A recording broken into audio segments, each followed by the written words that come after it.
1. PSG, the billionaire project. For a long time, PSG were just another French club. No European legacy, no global fanbase, no target on their back. Founded in 1970, they were a young club without historical baggage. But everything changed in 2011. That year, Qatar Sports Investments bought PSG. Suddenly, a modest club became one of the richest teams on earth. And they didn't waste time. They went shopping. Zlatan Ibrahimovic, Thiago Silva, Cavani, Verratti, Di Maria. Then came the earthquake. Neymar for 222 million. And Mbappe for 180 million. Overnight, PSG became football's luxury brand. Flashy, expensive, global, but not loved. Not even close. Because with the money came resentment. Clubs that built success over decades suddenly had to watch PSG skip the queue. There was no struggle, no history. Just a credit card and a goal. By the Champions League, PSG have dominated League One, but Europe has been different. In 2017, they beat Barcelona 4-0 in the first leg and lost 6-1 in the second. In 2019, they lost to Manchester United after winning the first leg away. In 2020, they made the final and lost to Bayern. Every collapse reinforced a narrative that PSG was soft, entitled, style over substance. And off the pitch, the club was just as polarizing. They became the poster child for financial excess. Accused of bending financial fair play rules. Accused of being a soft power vehicle for Qatar. Accused of being everything modern fans hate about modern football. Even within France, PSG isn't respected, they're resented. Traditional fans call them plastic. Their ultras have protested against their own team because the club stopped feeling like a community and started feeling like a brand. For many, PSG represents a football future they never asked for, one where heritage doesn't matter, where fans are background noise, where money is louder than meaning. They're not just hated because they're rich, they're hated because they feel manufactured, artificial, curated, a team built in a boardroom, not a locker room. Paris Saint-Germain will remain one of football's most hated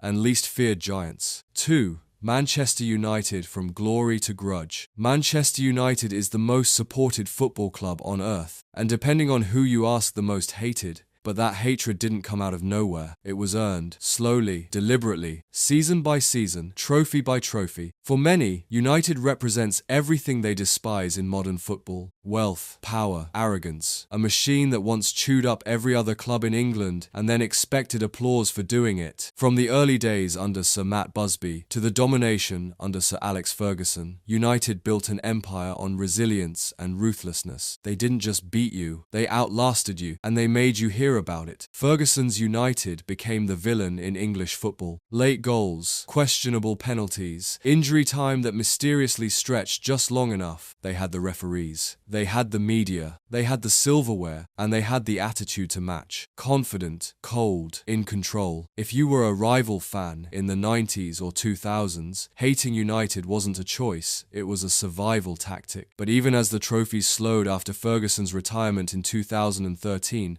the perception didn't change. United was still spending like kings, still claiming greatness, still drowning in expectation. They cycled through managers, Moyes, Van Gaal, Mourinho, Solskjaer, Ten Hag, each one introduced as the man to restore Manchester United. Each one fell short, but the marketing never slowed. Every signing was massive. Every pre-season tour was packed with fans wearing shirts from an era the players on the pitch didn't live through. For many, it felt fake, empty nostalgia with no results to back it up. Then there's the ownership, the Glazer family, American investors who took over the club with debt and turned it into a financial asset. Dividends were paid, stadiums weren't renovated, fans protested. Chants of Glazers out echoed for years in England, in the US, everywhere. To outsiders, United became a parody, a super club run like a startup, trying to monetize loyalty while the trophies faded into memory. And the fan base? Massive, loyal, passionate, but to many, unbearable, loud in defeat, louder in mediocrity, always convinced next season is their season, even when it hasn't been for a decade. Manchester United aren't hated just because they were good, they're hated because they were on top for so long and never learned how to be humble after falling. They built an empire, and now the football world watches, waiting for it to crumble. 3.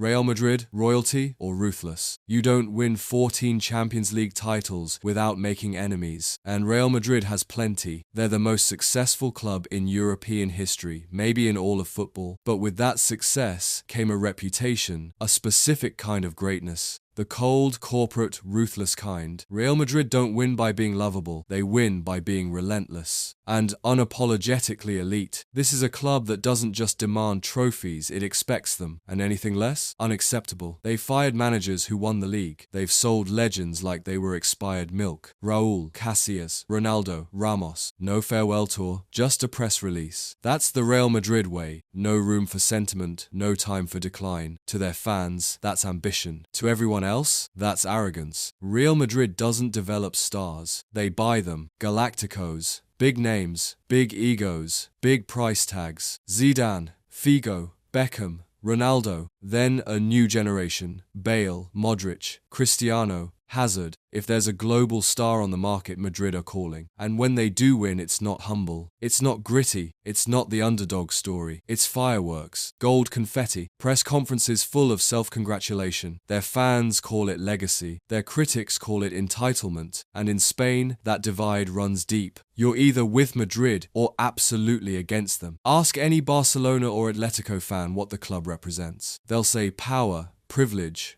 government favoritism. They'll bring up Franco, politics, the money, the media bias. Even in Europe, Madrid have their own aura. Ref calls that seem to go their way. Composure in chaos. A belief that no matter the score, they'll win. And too often, they do. The 2022 Champions League run was classic Madrid. Outplayed by PSG, win anyway. Dead against Chelsea, come back. Buried by City, score 3 in 5 minutes. It was magic, or manipulation, depending on who you ask. People don't hate Real Madrid because they cheat. They hate them because they don't need to. They are the machine, the monarchy, the club that reminds everyone else. You can play beautiful football, but only one team lifts the trophy, and they'll do it with a smile, knowing you hate every second of it. 4. Barcelona beauty, broken. Barcelona's motto is Més que un club, more than a club, but over the years, that slogan has taken on a different meaning. Depending on who you ask, it either stands for greatness or hypocrisy. For years, Barcelona were football's moral high ground. La Masia, Tiki-Taka, Pep, Xavi, Iniesta, Messi. They were the antidote to Galactico culture building instead of buying, a club that played with style and principle. They didn't just win, they inspired. But that identity didn't last forever. As the trophies piled up, so did the ego. Barcelona stopped being a club with a philosophy and started acting like a club with a birthright, entitled to win, entitled to admiration. Then the spending started. 105 million for Dembélé, 120 million for Coutinho, 135 million for Griezmann. None of it worked. Suddenly, the club that mocked Madrid for buying stars was doing the same thing, only worse. The wage bill exploded, the board mismanaged everything, and in 2021 they did the unthinkable. They lost Messi, not to a transfer, to financial ruin, and still the moral posturing didn't stop. Barcelona held on to that image. We're better, we're different, but the world wasn't buying it anymore. Meanwhile, off the pitch, controversy kept piling up. Political tensions in Catalonia, public spats between managers and players, presidential scandals, Super League drama, and recently investigations into alleged referee payments. That last one, the final straw for many, because when the club that spent a decade branding itself as pure starts bending the rules like everyone else, it hits differently. Even their own fans have turned at times, against the board, against the strategy, against the fact that their club became what they swore they'd never be. And to rival fans, especially Real Madrid's Barca, has become easy to hate because the collapse was loud, because the pride never faded, because even when they're broke, they act like football owes them. Barcelona aren't hated because they fell. They're hated because they still act like kings. More than a club? Maybe. But not always for the right reasons. 5. Chelsea bought, not built. Before 2003, Chelsea were just another London club. Decent history, loyal fans, a few big names, but they weren't elite, they weren't feared, and they definitely weren't hated. Then Roman Abramovich showed up, a Russian billionaire with deep pockets and zero patience. He didn't want to build Chelsea slowly, he wanted to buy them to the top. And that's exactly what he did. Within 2 years, they won the Premier League. Then again, and again. Money poured in. Mourinho arrived. Didier Drogba, Petr Cech, Frank Lampard, Michael Essien. They didn't just win, they bullied their way to the top. And people hated it. Because Chelsea changed the game. They made it clear that if you had the right owner, you didn't need tradition. You didn't need youth development. You just needed money. And they had all of it. To rival fans, Chelsea were the football equivalent of cheating. They weren't playing fair. They were buying trophies while other clubs were trying to earn them. And it wasn't just the money. It was the attitude. Chelsea, under Mourinho, were villains. Dark arts, trash talk, tactical fouls. They won ugly. They celebrated louder. And even when they weren't the best team, they found a way to be the most hated. Ask Barcelona fans. Ask Liverpool fans. Ask Arsenal fans. They didn't care about winning with style. They cared about winning. Full stop. And yet it worked. Champions League in 2012. Again in 2021, countless domestic trophies in between. Chelsea became one of Europe's most successful clubs, and one of its least liked. Then came the chaos. Abramovich-sanctioned, club frozen, sold to American owners, £600 million spent in one season with almost no results. Suddenly, Chelsea weren't just hated, they were mocked. From feared juggernaut to bloated experiment. A squad of 35 players. Managers fired monthly. Big name after big name. No identity, no system. But even now, the hate hasn't faded. Because deep down, fans know what Chelsea represent. That in modern football, money works. It buys chances. It buys relevance. It buys history. And for the purists, that's unforgivable. Chelsea didn't steal the soul of football, but they definitely put a price on it. 6. Arsenal, the banter club. Arsenal isn't hated because they win too much. They're hated because somehow they still act like they do. This is a club that has walked both extremes. One of the most beautiful footballing sides ever assembled, and one of the most memed, ridiculed, and laughed at teams of the last 15 years. That duality? That's what makes Arsenal so polarizing. Back in the late 90s and early 2000s, Arsenal were untouchable. Wenger Ball, the Invincibles, Thierry Henry at his peak, Bergkamp, Vieira, Paya's total poetry in motion. They didn't just win, they changed how English football was played. But after the glory came the drought. 9 years without a trophy. Star players leaving season after season. Van Persie to United, Nasri, Clichy, and Touré to City, Fabregas back to Barcelona. And while all of that happened, the fan base never softened. Arsenal fans became known for being loud, online, on air, in stadiums. When they were winning, it was arrogance. When they were losing, it was delusion. Rival fans started calling it the banter era, because it felt like Arsenal weren't even a football team anymore. They were content. Every meltdown, every post-match rant, Arsenal fan TV went viral after every defeat. And the brand of the club slowly shifted from elite contender to a global punchline. Even when they started to rebuild under Mikel Arteta, the perception stuck. In 2022-23, they led the league for most of the season. They played beautiful football. They looked fearless. And then they collapsed. City overtook them, and every rival fan was ready with the same line. Typical Arsenal. They're hated, not just because of the past, but because of how stubbornly they cling to it, still chanting about invincibles, still talking about values, still convinced they're different from everyone else. But in modern football, nobility doesn't matter much. Trophies do, and Arsenal's cabinet has been quiet for far too long. To their fans, they're a sleeping giant finally waking up. To everyone else, they're a club that acts elite, but hasn't proven it in a generation. Arsenal isn't the worst team. They just might be the loudest. 7. Juventus glory, scandal, repeat. In Italy, there's a name for Juventus, La Vecchia Signora, the old lady. But don't let the nickname fool you, this is no elegant aristocrat. This is the boss of Italian football. Rich, ruthless, and unapologetically hated. Juventus isn't just the most successful club in Serie A, they are the most controversial. Because in Italy, when Juve wins, the country groans. And they usually win. 36 league titles, countless Coppa Italias,